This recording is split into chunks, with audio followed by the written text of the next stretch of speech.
우리 다 함께 한번 따라해 볼까요? 우리를 두렵게 하는 것. 우리를 두렵게 하는 것들. 오늘 말씀 제목입니다. 우리를 두렵게 하는 것들. 여러분 행복하십시오. 아멘. 아멘이 조금 더 컸으면 좋겠어요. 행복하십시오. 아멘. 네, 감사합니다.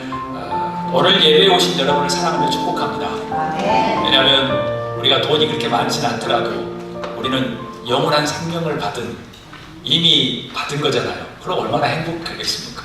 그래서 한번 웃어주시길 바랍니다. 우리 옆에 분들 보고 씩 한번 웃겠습니다. 씩. 네, 스마일하고 웃어주겠습니다. 네. 인상 쓰지 마시고. 네. NGO 월드비전에서 아이들의 두려움과 꿈이라는 보고서를 작성했습니다. 7개 국가를 다니면서 아이들에게 100명에게 물었습니다. 무엇이 두렵는가? 무엇이 꿈인가? 총 7개 국가입니다. 보고서에 따르면 가장 두려운 것이 무엇인가? 뉴질랜드 아이들에게 물어보았습니다. 뉴질랜드 아이들의 38%가 상어래요, 상어. 그리고 높은 곳에 올라가면 두렵다고 이야기합니다. 호주 아이들에게는 35%가 전쟁과 테러라고 이야기했습니다. 그리고 독일 아이들은 64%가 전쟁과 테러라고 이야기합니다. 아일랜드, 영국 옆에 있는 아일랜드 아이들에게 질문했습니다. 무엇이 두려운가? 그러니까 31%가 전쟁, 그리고 유괴되는 것이라고 이야기했습니다. 키드냅 같은 걸 이야기하는 거죠. 그리고 캐나다 아이들에게 질문했습니다. 무엇이 가장 두렵습니까? 캐나다 아이들 73%가 이야기합니다. 무엇일까요? 무엇일까요? 어둠이었습니다. 어둠. 깜깜한 게 겁난데. 그리고 또 한 가지 우리를 아주 경악해 하는 것입니다. 아주 웃음을 나오게 하는 겁니다. 거미였습니다. 여러분, 대단한 메시지가 주어지지 않습니까? 다른 나라는 전쟁과 테러인데 캐나다는 그냥 밤에 깜깜한 게 겁난대요. 그리고 거미가 겁난대요. 참 캐나다가 살기 좋은 나라인 것 같습니다. 그리고 마지막에 시리아 아이들에게 물어보았습니다. 무엇이 두려운가? 43%의 아이들이 이렇게 말했습니다. 안전을 위협하는 비행기 폭격, 그리고 그 비행기의 폭탄이라고 말했습니다. 같은 이 세상에 살아가는데 어떤 아이들은 거미가 무서워요, 불이 없으면 무서워요 라고 하는데 어느 나라 아이들은 비행기가 떨어져 가면서 폭탄이었겠죠. 우리나라도 60, 70년 전에는 그랬을 겁니다. 월드비전이 생겨진 이유는 우리나라의 길가에 버려진 고아들 때문에 생겨났습니다. 유니세프도 우리나라 고아 때문에 생겨났습니다. 그 다음에 컴패션도 우리나라 고아 때문에 생겨났습니다. 이 세 개의 지금 거의 3분의 2의 NGO 그룹은 다 우리나라 때문에 생겨났습니다. 세계 2차대전. 그 반대로 아이들의 꿈은 무엇입니까? 라고 질문했습니다. 제가 다른 것은 이야기하지 않고 시리아 아이들에게 물었습니다. 아이들의 꿈은 무엇인가? 시리아 아이들의 50% 이상이 이렇게 대답을 합니다. 평화로운 세상. 그리고 한 가지 더. 집에 돌아가는 것입니다. 그런데 그 아이들은 집에 돌아갈 수 없습니다. 이미 집이 많이 무너졌고요. 돌아가서도 반겨줄 아빠 엄마가 없습니다. 시리아의 국경에 텐트에서 지금 살고 있는지 7년째 되고 있는 고아들이 주름 잡아 10만 명이 넘는다고 합니다. 어느 곳에서는 20만 명, 10만 명. anyway, 10,000명보다는 많겠죠. 나라마다 상이하게 다른 두려움에 대한 결과를 볼 수 있습니다. 우리나라, 여기 지금 미국에서도 체프만 유니버시티, 체프만 대학에서 매년마다 미국 사람들이 두려워하는 10가지는 무엇인가를 매년마다 발표하고 있습니다. 2017년에 발표가 이겁니다. 5위, not having enough money for the future. 은퇴한 다음에 돈이 좀 부족할 것 같다. 그래서 그게 두렵다고 5위. 4위, 뭘까요? Drinking water, pollution. 마시는 물이 오염될까 봐 걱정스럽다. 그 다음에 3위, 아주 미국 사람들 멋있습니다. 저기 바다와 그 다음에 강과 그 다음에 레이크가 오염될까 봐 걱정이 된대요. 그 다음에 2위, 55%의 사람이 오바마 케어 아니면 뭐 트럼프 케어, 헬스 케어에 대해서 걱정스럽대요. 1번이 뭘까요? 1번이 뭘까요? 2016년과 2017년이 동일합니다. 1번 74%의 사람이 대답합니다. Corruption of government officials. 정부의 관료들과 정부의 공무원들이 조금 부정부패를 할까봐 걱정스럽대요. 미국도 참 살기 좋은 나라입니다. 전쟁과 테러는 여기 안에 들어가지도 않습니다. 한국의 자코리아에서 직장인들에게 설문조사를 했습니다. 무엇이 두려운가요? 한국 사람들도 나름대로 좀 멋있게 감이 오염될 것 같아요. 이렇게 좀 말했으면 좋겠는데 직장인들의 95%가 무직, 직장이 잘릴까봐 걱정스럽다. 그런 의미에서 보면 캐나다와 미국은 참으로 좋은 나라입니다. 그런 걱정도 있지만 많이 비해서 덜한 것을 보면 여러분은 어떻습니까? 오늘 말씀 제목이 우리를 두렵게 하는 것들입니다. 다 함께 우리 1절에서 3절을 다 함께 읽도록 하겠습니다. 블레셋 사람들이 그들의 군대를 모으고 싸우고자 하여 유다에 속한 소고에 모여 소고와 아세가 사이에 아베스담빔에 진치니 사울과 이스라엘 사람들이 모여서 엘라 골짜기에 진치고 블레셋 사람들을 대하여 전열을 벌였으니 블레셋 사람들은 이쪽 산에 섰고 이스라엘 사람들은 저쪽에 섰고 그 사이에는 골짜기가 있었더라. 여러분, 문제없어 보였던 이스라엘에 블레셋 군대가 쳐들어왔습니다. 앞으로 사울 왕은 20년 동안 왕위를 구가합니다. 그리고 다윗이 들어서죠. 그런데 문제없는 태평성대처럼 보이지만 하나님의 손은 떠났습니다. 사울 왕에게서. 그리고 블레셋 군대가 쳐들어왔습니다. 그들이 엘라 골짜기 사이에 이쪽 산에서 저쪽 산에서 전쟁을 하려고 진을 칩니다. 여러분, 하나님께서 오늘 주시는 메시지는 무엇일까요? 다 함께 읽어보겠습니다. 인생에서 어려움은 반드시 찾아온다. 수많은 사람들이 어려움 없는 인생을 소망합니다. 저도 그렇습니다. 저도 가은이에게 그렇게 말합니다. 그렇지만 항상 빼놓지 않습니다. 무조건 인생지사 세용지마야. 가은이가 항상 배우는 사자성어입니다. 인생지사 세용지마야. 그런데 현실은 그렇지 않습니다. 인생에서 어려움은 반드시 찾아옵니다. 꼭 내가 잘못해서만은 아닙니다.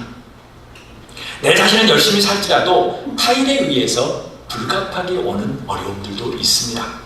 때로는 어떤 가족에게 돈을 빌려주거나 버증을 서서 그 사람들 사업이 잘못되는데 나까지 타격을 입고 그냥 집을 팔아야 되는 상황도 한국의 부지기수입니다. 3, 40년 전에는 그런 일이 너무나도 많았죠. 때로는 국가적인 어려움을 통해서 우리가 불가피하게 힘든 것도 있습니다. 지금 스페인과 이태리와 그리스는 수많은 사람들이 데모를 합니다. 왜냐하면 국가연금 때문에 너무나도 힘들어합니다.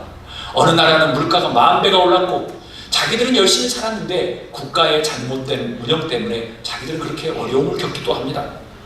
그냥 이 정도야, 에이 깨깨깨 라고 생각하면서 웃으며 넘어갈 수 있으면 좋으련만 양 옆에 앞뒤를 바라보면 진퇴양난의 경우처럼 웃음이 나오지 않습니다. 그런 현실을 살아가는, 비행기에서 떨어지는 폭격, 저게 겁나요? 라고 하는 사람, 어느 사람은 또 거미가 겁나요? 하는 이런 세상에서 우리는 살고 있습니다. 때로는 울고 싶지요.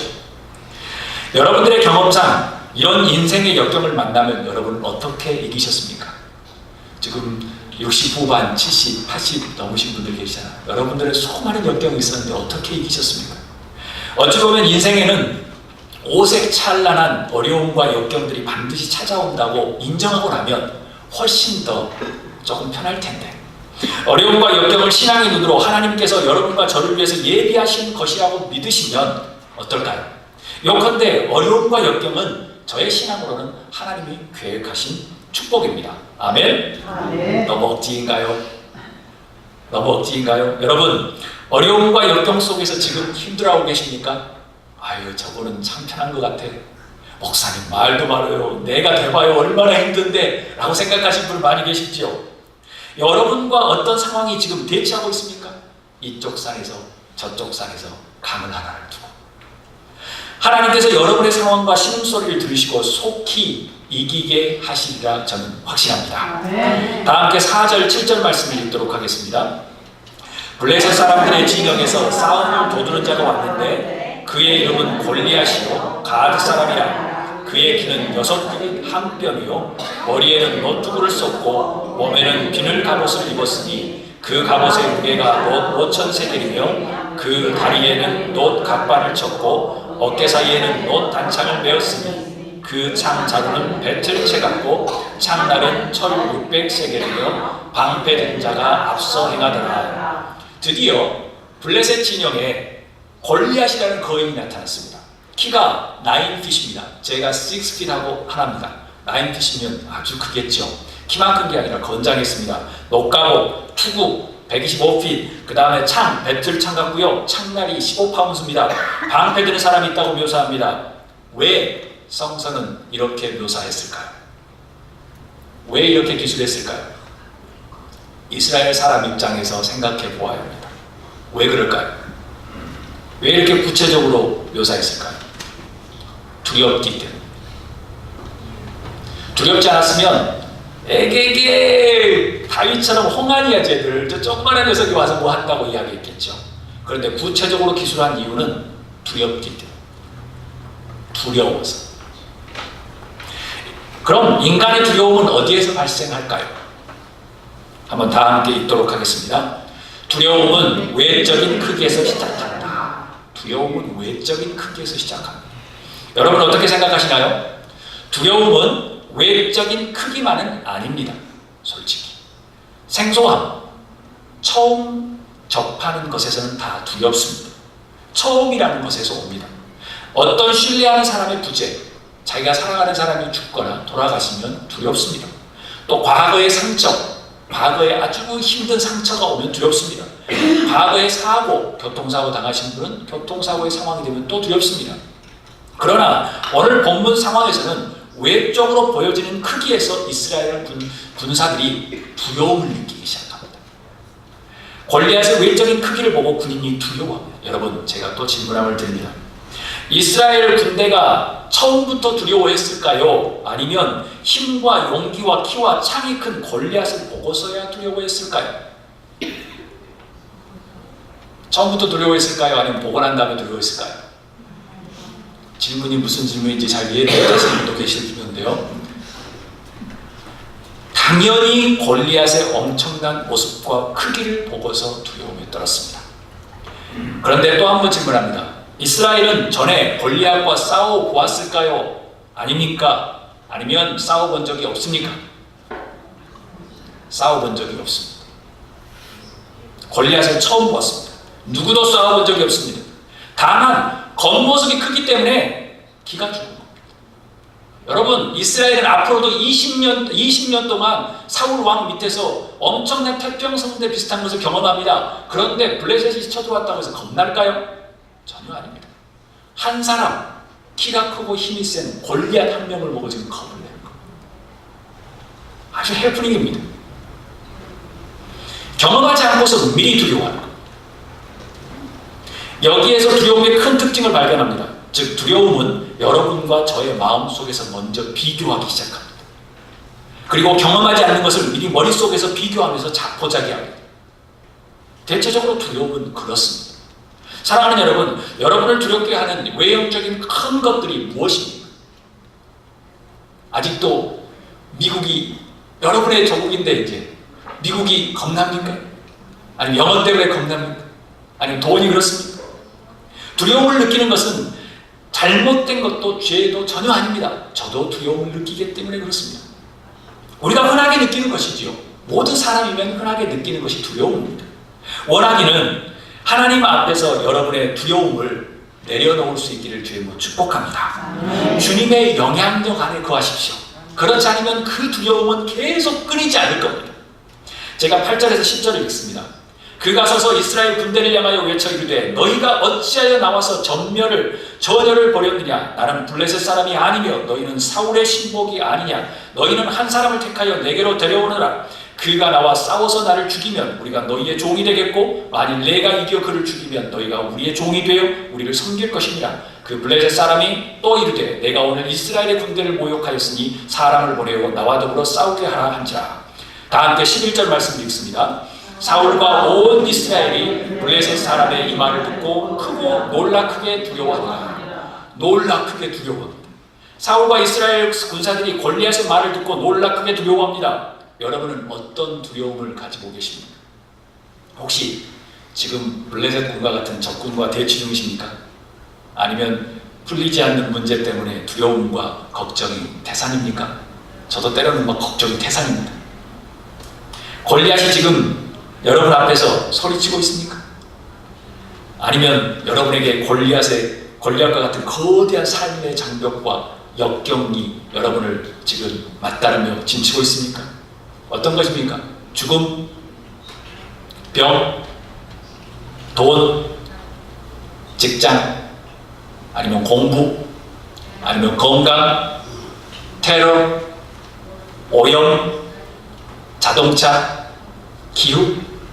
하나님께서 우리에게 어떻게 두려움을 극복하기를 원하실까요? 분명히 이스라엘 사람들은 지금 두려워하고 있습니다. 저희 가족이 미국을 오기 전에 저희 가족들에게 이야기했습니다. 가족들이 반대를 많이 하더군요. 미국에 살기 쉽지 않은데 왜 그런 결정을 했냐는 것이죠. 요즘에는 미국에 이민을 잘 안 옵니다. 공부하러 오거나 오죠. 주재민 때문에. 저희가 뉴욕에 올 때 집을 알아보지 않고 가방만 그냥 가지고 왔습니다. 가족들의 말에 의하면 이 목사는 너무 무모한 것 같아. 어떻게 알아보지도 않고 와 그랬죠. 저희 무모함 속에 따라오는 아내와 가은이는 참 신앙이 좋은 것인지, 아내와 저는 하나님께서 보내신 것이라면 아마 예비해 놓으셨으라고 생각하고 그냥 가방만 들고 왔습니다. 이런 대화를 마친 저녁에 하나님께서 말씀을 주셨습니다. 다 함께 이사야 41장 10절 말씀을 읽도록 하겠습니다. 두려워 말라, 내가 너와 함께 함이니라. 놀라지 말라, 나는 내 하나님이 되느니라.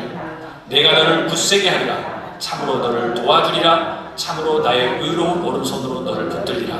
아멘. 하염없이 눈물이 흘러내렸습니다.